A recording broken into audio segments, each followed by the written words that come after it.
আসসালামু আলাইকুম বন্ধু, কি অবস্থা? কেমন আছো তুমি? অনেকদিন পরে একটা ছেলে লাইভ হিস্টোরি আসছে আমার কাছে, ঠিক আছে? আর লাইভ হিস্টোরিটা পোলাটা আমাকে শেয়ার করতে বলছে। যার জন্য আমি তোমাকে বলতেছি বন্ধু। হ্যাঁ, চলো আমরা দুজন আগে লাইভ হিস্টোরিটা পুরো গল্প সহকারে সবাইকে এভরিওয়ানকে শোনাবো। সো এভরিওয়ান, তোমরা গল্পটা শুনতে থাকো আর এনজয় করো। ওয়ালাইকুম আসসালাম বন্ধু, চল দুজন মিলে গল্পটা সুন্দর করে সাজাই। আর এভরিওয়ান, গল্পটা ভালো করে শুনবেন, আশা করি আপনাদের অনেক ভালো লাগবে। তো বন্ধু, ওই পোলাটার লাইফ স্টোরিটা এমন ছিল যে ওই পোলাটা একটা মেয়েকে ভালোবাসতো। সো ভালোবাসতে হয়তো মেয়েটা তাকে এমন আশা দেয়, এত ভালোবাসা দেখায়। সো ওই পোলাটা মেয়েটার প্রতি এত পরিমাণ মায়ায় আসক্ত হয়। সো মেয়েটাকে ভুলতে পারবে না। সো মেয়েটাও কিছুদিন তার সাথে ভালোভাবে কথা বলে, ভালোভাবে দিনগুলো পার করে। সো পরে ওই মেয়েটা একদিন হঠাৎ করে বলে যে মেয়েটা নাকি বিয়ে ঠিক হয়েছে। আর মেয়েটা যখন বলে বিয়ে ঠিক হয়েছে, তো তখন একটা পোলার মাথায় তো চাপ পড়বে যে এই পোলাটা আসলে তাকে রিয়েল লাভ বলে, রিয়েল লাভের মতো করে তাকে ভালোবাসছে, যে তার জীবন সঙ্গী বানাবে মেয়েটার। যার কারণে কিন্তু পোলাটা অনেক আশা নিয়ে বসে আছে যে আমি একজনকে ভালোবাসি, তারে পাবো, তার পাওয়ার আশায় আমি এতদিন আসি। কিন্তু হঠাৎ করে যখন ওই মেয়েটা বিয়ের কথা বলে, তখন কিন্তু পোলাটার হয়তো একটু অবস্থা খারাপ হয়ে গেছে। বন্ধু, ছেলেদের লাভ এমনই হয়। একটা ছেলে যখন একটা মেয়েকে ভালোবাসে না, তার পাওয়ার আশাটা সারা জীবন থেকে যায়। আচ্ছা বন্ধু, বল তারপরে কি হয়েছিল? আচ্ছা বন্ধু, ছেলেটা কি মেয়েকে পেয়েছিল? ছেলেটার অবস্থা এতটাই খারাপ হয়ে গেছিল যে বলার মতো না। বাট ছেলেটার পরিবার ছেলেটার দিকে তাকিয়েছিল। আর ছেলেটার পরিবারের একমাত্র ইনকামের লাইনে একটা ছেলে। আর এমন একটা সময় ছেলেটার পরিবারের অবস্থা অনেক খারাপ যাচ্ছিল। ছেলেটা এমন একটা অবস্থায় ছিল যে মেয়েটাকে নিয়ে পালাতেও পারবে না। আর মেয়েটাকে তারপরও পালানোর কথা বলে, তবে মেয়েটা রাজি হয় না। সে বলে আমার ফ্যামিলির সম্মান আছে। সো অনেক রকম অজুহাত দেখানোর পরে মেয়েটা বলে, মেয়েটা 2-3 দিন পরে তাকে ফোন দিয়ে বলে যে বাসা থেকে আমার ফোন নিয়ে ভেঙে ফেলছে। এখন তুমি একটা কিছু করো। ছেলেটার কাছে কিছু জমানো টাকা ছিল তার, বাট জমানো টাকা এক জায়গায় করে দেখে খুব একটা টাকা বেশি না, মাত্র 8,000 টাকা হয়েছে। সেই টাকা দিয়ে মেয়ের জন্য একটা ফোন কিনছে। সো মেয়েটা পরের দিন যখন স্কুলে যাই, বাট এখন ছেলেটা মেয়েটাকে ফোনটা দিয়ে আসে যেন তার সাথে কথা বলতে। মেয়েটার ফ্যামিলিও তখন জেনে যায় যে ওই পোলার সাথে আবার মেয়েটা কথা বলে। সো মেয়েটার ফ্যামিলি মেয়েটাকে অনেক অনেক মানে জোর জবরদস্তি করে বিয়ে করার জন্য। বাট মেয়েটা এমনভাবে তাকে বলতেছে, বাট এটা ধারণার বাইরে ছিল। সো পোলাটা একটা সময় সহ্য না করতে পেরে মেয়েটাকে বলে, আচ্ছা তুমি চলে আসো, তোমাকে নিয়ে আমি যেমনি হোক আর যেখানে হোক থাকবো, তুমি কি আসবা? তুমি কি রাজি? মেয়েটা বলে, দেখো যে আমার ফ্যামিলি আমার দিকে তাকিয়ে আছে, আমি আমার ফ্যামিলির মান সম্মান কখনোই নষ্ট করতে পারবো না। পরে ছেলেটা বলে, তাহলে তুমি কি বলতে চাচ্ছ? তুমি কি বলতে চাচ্ছ আমাদের সম্পর্কটা এখানেই নষ্ট করে দিবা, এখানেই শেষ করে দিবা? মেয়েটা বলে, না আচ্ছা আমি আবার দেখতেছি, আমি আমার ফ্যামিলিকে কোনোভাবে মানাবো যে আমি এখন বিয়ে করবো না, আমি এখন বিয়ে করতে চাই না। তারপরে ছেলেটা বলে যে, দেখো আমার ফ্যামিলির অবস্থা এখন খুব একটা ভালো না, তুমি তোমার ফ্যামিলিকে যেভাবে হোক একটু মানিয়ে নাও। এখন বলো তোমার ফ্যামিলিকে যে আমি এখন বিয়ে করতে পারবো না। তারপরে ছেলেটা মেয়েটাকে যাত্রা আবার কিছুদিন ভালো যাইতে থাকে। তো দিনগুলো আগের মতোই যাইতে থাকে। তো কিছুদিন যাওয়ার পরে ছেলেটা অনেক অসুস্থ হয়ে পড়ে। তারপরে ছেলেটা যখন মেয়েটাকে মেসেজ দেয়, তো মেয়েটা মেসেজগুলো সিন করার পরেও যখন রিপ্লাই করে না। আচ্ছা বন্ধু, বল তারপরে কি হয়েছিল?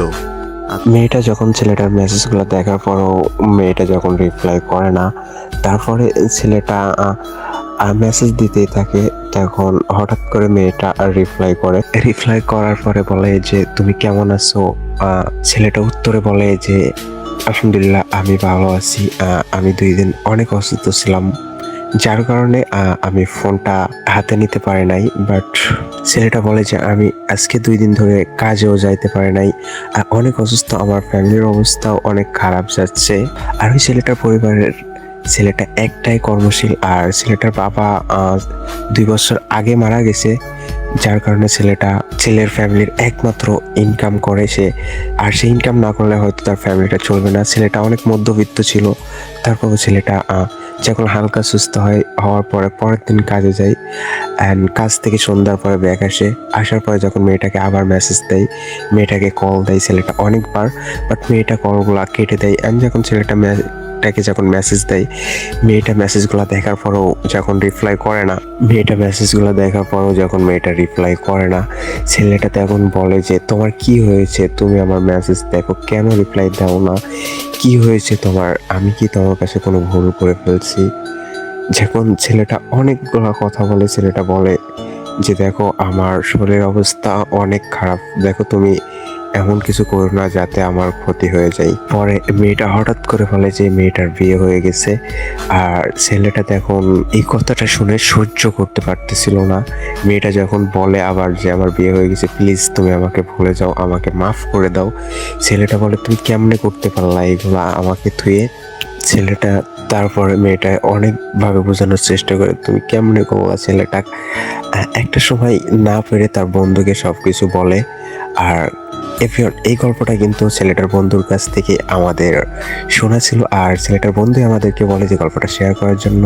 তারপরে ছেলেটা হঠাৎ করে মানে ওইখানে অজ্ঞান হয়ে পড়ে যায়।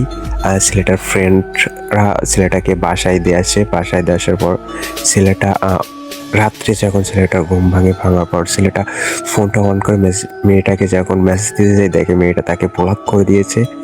আর ছেলেটা এটা থেকে ছেলেটা আরো বেশি অসুস্থ হয়ে যায়, যার কারণে ছেলেটা একটা সময় আবার হুঁশ হারিয়ে ফেলে, অজ্ঞান হয়ে যায়। ছেলেটা অজ্ঞান হওয়ার পরে ছেলেটার আম্মু তাকে মাথায় পানি দিয়ে দেয়।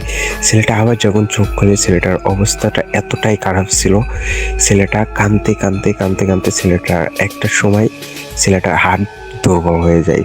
আর ছেলেটার হার্ট দুর্বল হওয়ার কারণে কিন্তু ছেলেটা আরো বেশি অসুস্থ হয়ে যায়। ছেলেটাকে যখন গ্রাম থেকে হসপিটালে নিয়ে যায়, গ্রামের সেইখানে হসপিটালে ডাক্তাররা নাকি ছেলেটাকে বলে, ছেলের আম্মুকে বলে যে তার ছেলের এইখানে হবে না, তাকে দ্রুত শহরের কোনো হাসপাতালে নিয়ে যাওয়া লাগবে। সেখান থেকে তার আম্মু অনেক ভেঙে পড়ে। অ্যান্ড তাদের পরিবারটা এতই দরিদ্র ছিল, যার কারণে ছেলেটাকে শহরের কোনো হসপিটালে নিয়ে যাবে এমন একটা পরিস্থিতি ছিল না। আর ছেলের আম্মুটা হয়তো ফোন সম্পর্কে ততটা বুঝতো না। আর ছেলেটা যখন তার আম্মু তখন ওই ছেলেটার বন্ধুকে ফোন দেওয়ার পর ছেলেটার বন্ধু হসপিটালে আসার পরে দেখে তার বন্ধুর অবস্থা অতিরিক্তই খারাপ। তখন ওই ছেলেটার বন্ধু ছেলেটার সাথে কথা বলার চেষ্টা করে। ছেলেটার বন্ধু অনেক কান্না করার পরে ছেলেটা যখন কথা না বলে, ছেলেটার হুঁশ তখনও ছিল না। ছেলেটার বন্ধু যখন ডাক্তারের সাথে কথা বলে, ডাক্তার বলল যে এইখানে শহরের হসপিটাল নিয়ে যেতে হবে ছেলেটাকে এখনই, আর ইমার্জেন্সি নিয়ে যেতে হবে, আর না নিয়ে গেলে ছেলেটাকে বাঁচাইতে পারবেন না আপনারা। তখন ছেলেটার বন্ধু অ্যাম্বুলেন্সকে কল করে, অ্যাম্বুলেন্স আসে, ছেলেটাকে শহরের হসপিটালে নিয়ে যায়। আর যাইতে মধ্যপথে ছেলেটার হালকা একটু হুঁশ আসার পরে ছেলেটা দু একবার হাসি দেওয়ার পরে ছেলেটা হঠাৎ করে চোখ বুঝে ফেলে, কোনো সারা শব্দ নাই। ছেলেটা যখন অ্যাম্বুলেন্সের ভিতরে থাকে, সো সবাই মনে করে যে ছেলেটা হয়তো আবার অজ্ঞান হয়ে গেছে, যার কারণে সে আর কোনো কথা বলতেছে না। সো অ্যাম্বুলেন্সটা যখন হসপিটালে পৌঁছানোর পরে ইমার্জেন্সি তাকে ডক্টর ভর্তি করে নিল। আর ছেলেটার বন্ধু যখন ডক্টরের সাথে কথা বলার পর ডক্টর সাথে ছেলেটার রুমে গেল, যাওয়ার পর ছেলেটাকে বুকে 2টা হিট দিল। হিট দেওয়ার পরে ছেলেটার কোনো সারা শব্দ নাই। তারপরে ডক্টর শিওর হয়ে গেল যে ছেলেটা মারা গেছে, আর ছেলেটা শেষ নিঃশ্বাস ত্যাগ করছে অ্যাম্বুলেন্সের ভিতরে। আর পরে ডক্টর জানতে পারলো টেস্ট করার পরে যে ছেলেটা অ্যাম্বুলেন্সের ভিতরে মারা গেছে। জাস্ট আস্তে অ্যাম্বুলেন্সের ভিতরে ছেলেটা যখন 2বার হাসি দেয়, তারপরে কিন্তু ছেলেটা ওইখানেই মারা যায়। এখন যখন ছেলেটার বন্ধুকে ডক্টর ডেকে বলে, দেখেন আপনারা নেচতে লেট করে ফেলছেন, যার কারণে ছেলেটা অ্যাম্বুলেন্সের ভিতরেই মারা গেছে। এখন ছেলেটার বন্ধু যখন শোনে, ছেলেটার বন্ধু কিভাবে তার আম্মুকে বলবে? ছেলেটা একটা মাত্র ছিল যে তার পরিবারের একটা মাত্র শক্ত বটগাছ। ছেলেটার বন্ধু যখন ছেলেটার আম্মুর কাছে যাওয়ার পরে ছেলেটার বন্ধু তার আম্মুর সামনে গিয়ে তার আম্মুকে জড়িয়ে ধরে অনেক কান্না করতে বলে যে আন্টি, আপনার ছেলে তো আর এই দুনিয়ায় নাই। বাট যখন এই কথা বলে, ছেলেটা আম্মু এত পরিমাণ কান্না করতে ওখানে অজ্ঞান হয়ে যায়। এভরিওয়ান